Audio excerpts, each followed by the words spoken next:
Welcome to தனியார் captain tech YouTube channel.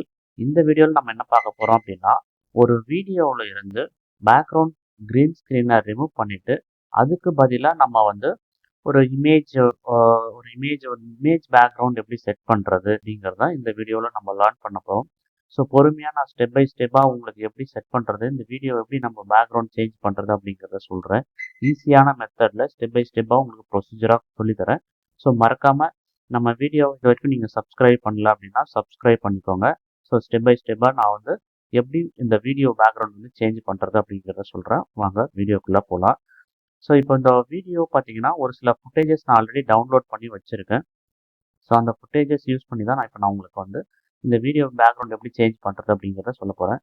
So இந்த plus symbol click பண்ணி already ஒரு க்ரீன் ஸ்க்ரீன் இருக்கிற ஒரு வீடியோவை நான் இங்கே வந்து ட்ராக் பண்ணி இந்த இடத்துல வச்சுக்கிறேன். இப்போ ஒரு எக்ஸாம்பிள் பார்த்தீங்க அப்படின்னா இந்த டைகர் வாக் பண்ணுற வீடியோ. ஸோ இந்த வீடியோவில் பார்த்தீங்கன்னா க்ரீன் ஸ்க்ரீன் இருக்குது. ஸோ ஆல்ரெடி நம்ம ஒரு வீடியோவில் சொல்லியிருக்கோம் க்ரீன் ஸ்க்ரீன் எப்படி ரிமூவ் பண்ணணும் அப்படின்னு சொல்லிட்டு shortcut control shift G press பண்ணிங்கன்னா ஸோ ஆட்டோமேட்டிக்காக உங்களுக்கு க்ரீன் ஸ்க்ரீன் வந்து ரிமூவ் ஆகிடும். ஸோ இந்த வீடியோவை நீங்கள் ட்ராக் பண்ணி செகண்ட் ட்ராக், அதாவது வீடியோ ட்ராக் 2 அப்படின்றதுல ட்ராக் பண்ணி வச்சுக்கோங்க. நெக்ஸ்ட்டு பார்த்தீங்கன்னா அடுத்து நம்ம பேக்ரவுண்ட் இப்போ செட் பண்ண போகிறோம்.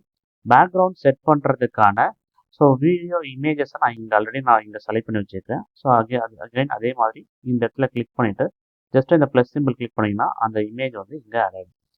இப்போ இந்த இமேஜினுடைய ஃபுட்டேஜ் எடுத்துகிட்டு வந்து நீங்கள் கரெக்டாக இந்த வீடியோ ட்ராக், அதாவது ஃபஸ்ட்டு ட்ராக்கில் நீங்கள் செட் பண்ணிக்கலாம். செட் பண்ணிவிட்டு கரெக்டாக அந்த டைம்லைன் இது வரைக்கும் இருக்கும், அது வரைக்கும் நீங்கள் செட் பண்ணிவிட்டு ஸோ இப்போது அவ்வளோதான், சிம்பிள், ஒரு கிளிக்கு ஜஸ்ட் பேக்ரவுண்ட் நீங்கள் செட் பண்ணுறோம். இப்போது நான் அந்த வீடியோ ப்ளே பண்ணுறேன், எப்படி ப்ளே ஆகுதுன்னு பாருங்கள்.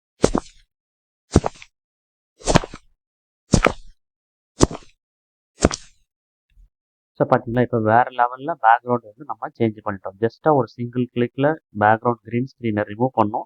ஸோ அதுக்கப்புறம் பார்த்தீங்கன்னா ஒரு இமேஜ் எடுத்துகிட்டு வந்து அந்த லேயரில் நம்ம இந்த டைம் லைனில் ஆட் பண்ணோம். ஃபஸ்ட்டு டைம் லைனில் பேக்ரவுண்ட் என்ன வரணுமோ அதை ஆட் பண்ணுறோம். ரெண்டாவது பார்த்தீங்கன்னா நம்மளுடைய வீடியோ ஃபுட்டேஜ். ஸோ நம்ம எந்த வீடியோ ப்ளே ஆகணுமோ அதை வந்து நீங்கள் எப்படி பண்ணணும். சப்போஸ் நீங்கள் மாற்றி இந்த வீடியோவை எடுத்து இந்த ஃப்ரண்ட்டில் வச்சுட்டு இப்படி ப்ளே பண்ணிங்க அப்படின்னா நம்மளுடைய வீடியோ ஃபுட்டேஜ் வந்து தெரியாது. நான் ப்ளே பண்ணுற பாருங்கள். ஸோ அப்போ என்னென்னா இந்த மாதிரி நீங்கள் ஆட் பண்ணிட்டீங்க அப்படின்னா உங்களுடைய வீடியோ ஃபுட்டேஜ் வந்து ஃபஸ்ட்டு லேயர் ட்ராக்கில் இருக்கும். நீங்கள் செட் பண்ணுற பேக்ரவுண்ட் இமேஜ் வந்து இந்த லேயரில் இருக்கும். அதனால உங்களுக்கு வந்து வீடியோ வந்து ப்ராப்பராக வந்து டிஸ்பிளே ஆகாது. ஸோ இந்த பேக்ரவுண்ட் வீடியோவை எப்பயுமே நீங்கள் இந்த இடத்துல ஆட் பண்ணணும். ஓகேங்களா, இப்படி ஆட் பண்ணிட்டு நீங்கள் ப்ளே பண்ணும்போது பார்க்குறதுக்கு உங்களுக்கு கரெக்டாக வந்து செட் ஆகிடும்.